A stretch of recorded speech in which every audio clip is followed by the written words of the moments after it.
Mauti sio tukio. Mauti ni roho. Mauti ni roho kamili inayofanya kazi duniani. Nitakwambia kwa nini mauti sio tukio. Come on, pastor. Nitakwambia kwa nini mauti sio tukio. Nitakwambia kwa nini mauti sio tukio. Nitakwambia kwa nini mauti ni roho. Kitabu cha Ufunuo wa Yohana kinazungumza kuhusu maono ambayo aliyaona mtume Yohana alipokuwa kwenye kisiwa kinaitwa kisiwa cha Patimo.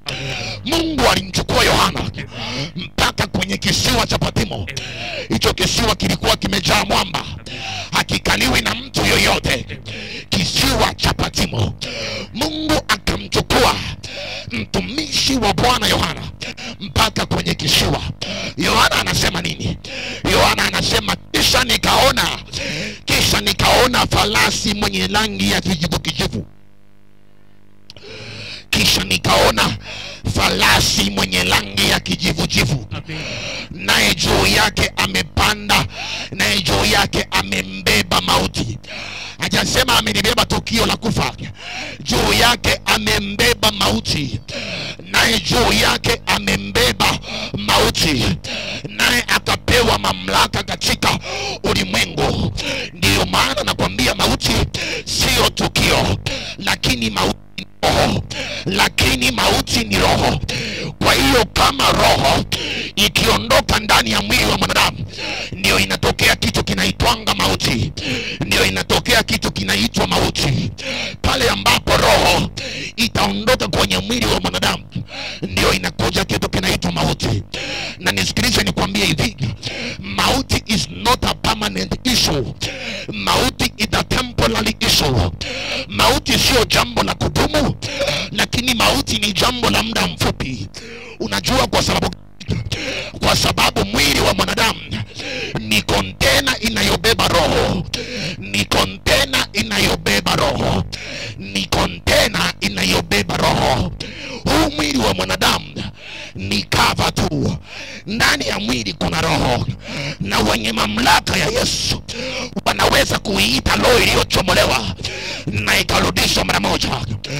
Yesu alitumia mamlaka yake alipomkuta Lazaro kwenye kaburi.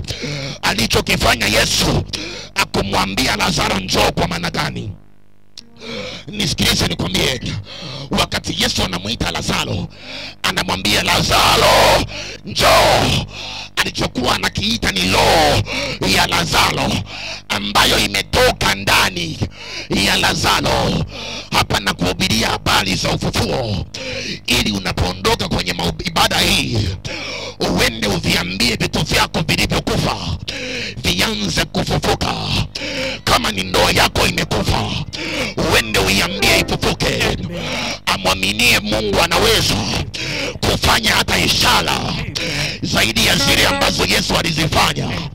Ninakwambia hakika ya kwamba yuko Mungu ambaye anaweza kufanya ishara, miujiza na maajabu. Hakuna injili iliyokamilika kama hakuna miujiza ya Bwana. Hakuna injili iliyokamili isiyokuwa na miujiza. Injili ili ikamilike lazima iwe na miujiza, na ndio miujiza ya Yesu. Tumekuja tushirikiane na wewe leo, uende utengeneze muujiza katika jina la Yesu Kristo aliye hai. Mume aliyekimbia tumuite na arejee kwake. Amina. Watoto waliopotea tuwaite na warejee kwao. Amina. Afya iliyopotea tuiite na irejee mahali pake. Yuko Mungu ambaye anaweza kufanya lolote chochote wakati wowote. Yesu akafika kaburini akasema Lazaro njoo.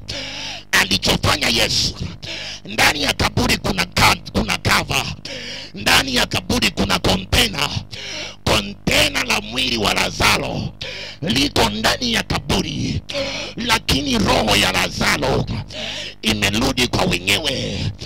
Yesu duniani alipokuja akawaita wengine kuwa watumishi, wengine kuwa wachungaji, wengine kuwa walimu, wengine kuwa mitume, wengine kuwa wainjilisti, manabii, alafu akaweka ndani yao uweza, akaweka ndani yao kitu kinaitwa uweza. Uweza wa kuyataja mambo yasiyokuwako ili yaweze kutokea. Uweza wa kuinua waliokufa watoke kwenye makaburi yao. Uwezo wa kuinua magonjwa na kuyafukuza mbali. Uwezo wa kukausha kansa. Uwezo wa kuondoa kisukari. Uwezo wa kuondoa typhoid. Uwezo wa kuondoa magonjwa ya figo. Uwezo wa kuondoa